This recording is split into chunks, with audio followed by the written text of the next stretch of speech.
നമസ്കാരം, ഏവർക്കും pre market റിപ്പോർട്ട്സുകളിലേക്ക് സ്വാഗതം. ഇന്ന് ജൂൺ 5. അങ്ങനെ ഇന്ന് ഈ ആഴ്ചയിലെ അവസാന ട്രേഡിംഗ് സെഷനാണ്. ഇറാനും US തമ്മിലുള്ള പുതിയ അപ്ഡേറ്റ്സ് ഒന്നും വന്നിട്ടില്ല. സ്റ്റാൻഡ് സ്റ്റില്ലായിട്ട് തന്നെ കാര്യങ്ങൾ തുടരുന്നുണ്ട്. എന്നാൽ ലെബനോനിലെ ഹിസ്ബുള്ളയും ഇസ്രായേലും തമ്മിൽ പുതുക്കാനിരുന്ന സീസ് ഫയറിനെ ഹിസ്ബുള്ള റിജക്ട് ചെയ്തതായിട്ടുള്ള റിപ്പോർട്ട്സും വരുന്നുണ്ട്. RBI ഗവർണറുടെ നേതൃത്വത്തിൽ ബുധനാഴ്ച ആരംഭിച്ച മോണിറ്ററി പോളിസിയുടെ ഔട്ട്കം ഇന്ന് രാവിലെ 10 മണിയോടുകൂടി വരികയും ചെയ്യും. മോണിറ്ററി പോളിസി ഉള്ളതുകൊണ്ട് തന്നെ പോളിസിയുടെ ഔട്ട്കം വരുന്നതോടം വരെ ഒരുപക്ഷെ മാർക്കറ്റില് വോൾട്ടാലിറ്റിയും അനുഭവപ്പെട്ടേക്കാം. RBIയുടെ ഭാഗത്ത് നിന്നും ഇൻട്രസ്റ്റ് റേറ്റ് സ്റ്റഡി ആയിട്ട് തന്നെ നിലനിർത്തുമെന്നുള്ള പ്രതീക്ഷകൾ ഉണ്ടെങ്കിൽ കൂടിയിട്ടും നേരിയൊരു വിഭാഗം പ്രതീക്ഷിക്കുന്നുണ്ട്. നിലവിലെ വെസ്റ്റ് ഏഷ്യൻ പ്രശ്നങ്ങളെ തുടർന്ന് എണ്ണയുടെ വിലയിലുണ്ടായ വർധനവും കൂടാതെ ഇന്ത്യൻ രൂപയ്ക്ക് US ഡോളറിനെതിരെ ശക്തമായ മൂല്യശോഷണവും നേരിടേണ്ടി വരുന്ന സാഹചര്യത്തിൽ 25 ബേസിസ് പോയിന്റുകളുടെ നേരിയ വർധനവിനുള്ള സാധ്യതകളും വെച്ച് പുലർത്തുന്നുണ്ട്. എന്തൊക്കെയാണെങ്കിലും RBI ഗവർണറുടെ ഭാഗത്ത് നിന്നും രൂപയുടെ മൂല്യത്തിലുണ്ടാകുന്ന ഇടിവിനെ തുടർന്ന് ഹോക്കീഷായിട്ടുള്ള കമന്റ് വരുമോ ഇല്ലയോ എന്നുള്ള കാര്യങ്ങൾ നോക്കിക്കണ്ട് തന്നെ അറിയേണ്ടതായിട്ടുമുണ്ട്.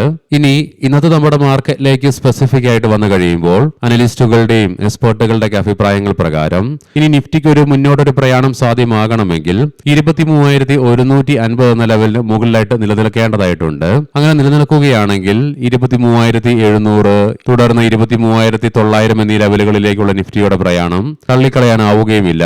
എന്നാൽ അതേസമയം നിഫ്റ്റിയെ സംബന്ധിച്ചിടത്തോളം ഇന്ന് ഡൗൺ സൈഡിലേക്ക് 23,300 എന്ന ലെവൽ ഇമ്മീഡിയറ്റ് സപ്പോർട്ട് ആണെങ്കിലും 23,300 എന്ന ലെവൽ ഇമ്മീഡിയറ്റ് സപ്പോർട്ട് ആണെങ്കിലും ഈ സപ്പോർട്ട് ഏരിയയായ 23,150 എന്ന ലെവൽ നിഫ്റ്റിക്ക് ബ്രേക്ക് ചെയ്യേണ്ടതായിട്ട് വന്നു കഴിഞ്ഞാൽ തുടർന്ന് സൈക്കോളജിക്കൽ ലെവലായ 23,000 എന്ന ലെവലിലേക്കുള്ള നിഫ്റ്റിയുടെ പ്രയാണം തള്ളിക്കളയാനാവുകയുമില്ല. അതേസമയം സൈക്കോളജിക്കൽ ലെവലായ 23,000 എന്ന ലെവലും നിഫ്റ്റിക്ക് ബ്രേക്ക് ചെയ്യേണ്ടതായിട്ട് വന്നു കഴിഞ്ഞാൽ തുടർന്ന് ഒരുപക്ഷെ സെല്ലിംഗ് പ്രഷർ വർദ്ധിക്കുവാനും സാധ്യതകൾ ഏറെയാണ്. പ്രത്യേകം ശ്രദ്ധിക്കുക, ഇത് ട്രേഡ് റെക്കമെൻഡേഷൻ അല്ല, അനലിസ്റ്റുകളുടെയും എക്സ്പേർട്ടുകളുടെയും അഭിപ്രായങ്ങൾ മാത്രമാണ്. എഡ്യൂക്കേഷൻ പേർപ്പസിനു വേണ്ടിയിട്ടാണ് ഈ ലെവലുകൾ വിശദീകരിക്കുകയും ചെയ്തത്. ഇന്ന് ഇന്ത്യയിൽ നിന്നും രാവിലെ 10 മണിയോടുകൂടി രാവിലെ നമ്മൾ കണ്ട പോലെ തന്നെ RBIയുടെ ഇൻട്രസ്റ്റ് റേറ്റ് ഡിസിഷൻ വരാനിരിക്കുന്നു. പിന്നീട് വൈകുന്നേരം നമ്മുടെ മാർക്കറ്റ് അടച്ചതിനു ശേഷം 4 മണിയോടുകൂടി ക്വാർട്ടർ 1 ഇയർ ഓൺ ഇയർ ബേസിസിലുള്ള GDP ഗ്രോത്ത് റേറ്റിന്റെയും റിലീസ് നടക്കാനുണ്ട്. പ്രധാനപ്പെട്ട ഗ്ലോബൽ ഇവന്റുകളിൽ ഇന്ന് വൈകുന്നേരം ഇന്ത്യൻ സമയം 6 മണിയോടുകൂടി US നിന്നും മെയ് മാസത്തെ അൺഎംപ്ലോയ്മെന്റ് റേറ്റിന്റെയും നോൺ ഫാം പേറോൾസിന്റെയും ഡാറ്റകളുടെ റിലീസും നടക്കാനിരിക്കുന്നു.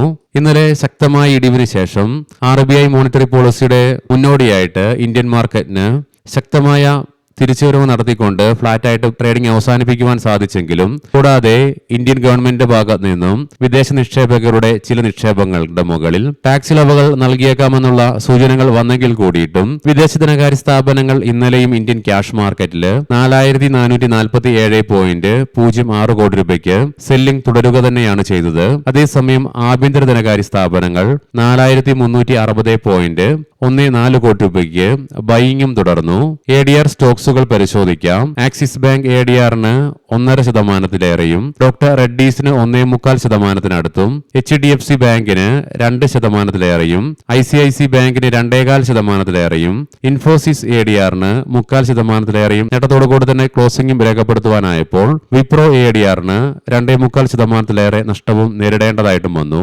ഇനി നമുക്ക് ഗ്ലോബൽ മാർക്കറ്റുകൾ പരിശോധിക്കാം. ഇന്നലെ US മാർക്കറ്റിൽ മിക്സഡ് ആയിട്ടുള്ള പെർഫോമൻസ് ആണ് കാണുവാനായിട്ടും സാധിക്കുക. ബ്രോഡ്കോമിന്റെ ക്വാർട്ടർലി ഏർണിംഗ്സിൽ റവന്യൂ മിസ്സായതിനെ തുടർന്ന് ശക്തമായ സെല്ലിംഗ് പ്രഷറാണ് സ്റ്റോക്കിൽ അനുഭവപ്പെടുകയും ഉണ്ടായത്. ഏകദേശം 15% ഇടിവും സ്റ്റോക്കിന് രേഖപ്പെടുത്തേണ്ടതായിട്ടും വന്നു. മാത്രമല്ല സെമി കണ്ടക്ടർ സ്റ്റോക്കുകളിലും അനുഭവപ്പെട്ട ശക്തമായ ഇടിവിന്റെ ഫലമായിട്ട് സെമി കണ്ടക്ടർ ഇൻഡെക്സിന് 4.4% ഇടിവും നേരിടേണ്ടതായിട്ടും വരികയും ചെയ്തു. ഇതിനെ തുടർന്ന് നാസ്ഡാക്കിന് നേരിയ നഷ്ടത്തോടുകൂടിയും അതേസമയം S&P 500ന് 0.5% നേട്ടത്തോടുകൂടിയും വ്യാപാരം അവസാനിപ്പിക്കുവാനുമായി യുഎസിലെ ഡോ ജോൺസ് ഫ്യൂച്ചർ ഫ്ലാറ്റ് ആയിട്ടാണെങ്കിലും നെഗറ്റീവ് സെന്റിമെന്റ്സോട് കൂടിയിട്ടാണ് ട്രേഡിംഗ് നടത്തിക്കൊണ്ടിരിക്കുന്നത്.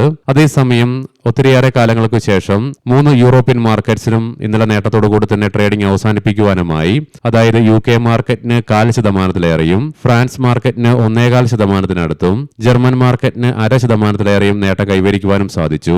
നിലവിലെ ഗിഫ്റ്റ് നിഫ്റ്റിയുടെ ഇൻഡിക്കേഷൻ പ്രകാരം ഗ്യാപ് ഡൗൺ ഓപ്പണിംഗ് ആണ് ഇന്ന് നമ്മുടെ മാർക്കറ്റിൽ എക്സ്പെക്ട് ചെയ്യുവാനായിട്ട് സാധിക്കുക.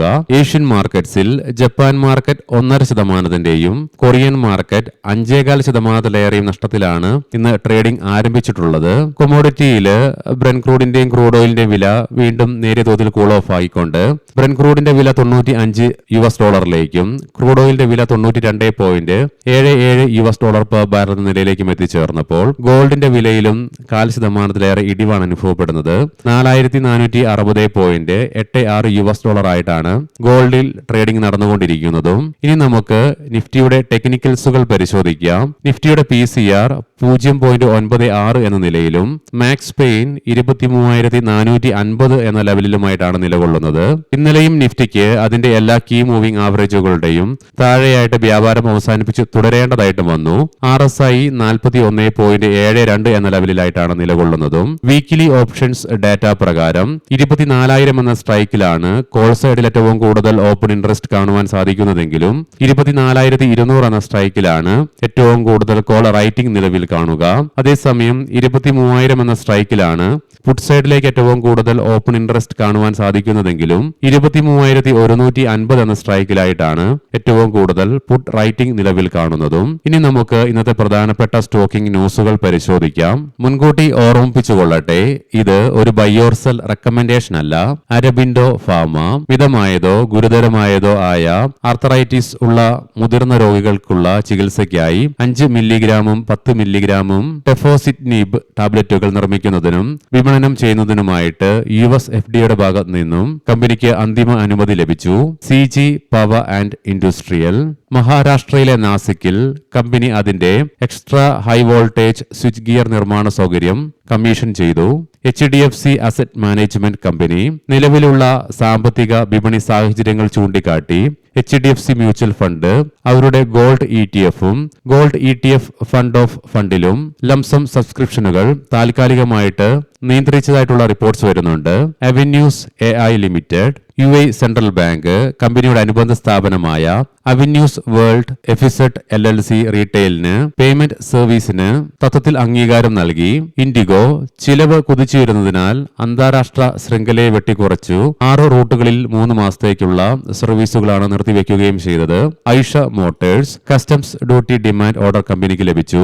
1.64 കോടി രൂപയുടെ പിഴയാണ് ലഭിക്കുകയും ചെയ്തത്. ഇതിനെതിരെ കമ്പനി അപ്പീൽ നൽകുമെന്നുള്ള റിപ്പോർട്ട്സും വരുന്നുണ്ട്. ഏവർക്കും നല്ലൊരു ട്രേഡിംഗ് ദിനം ആശംസിക്കുന്നു. വൈകുന്നേരം പോസ്റ്റ് മാർക്കറ്റ് റിപ്പോർട്ട്സുമായി കണ്ടുമുട്ടാം. നന്ദി, നമസ്കാരം.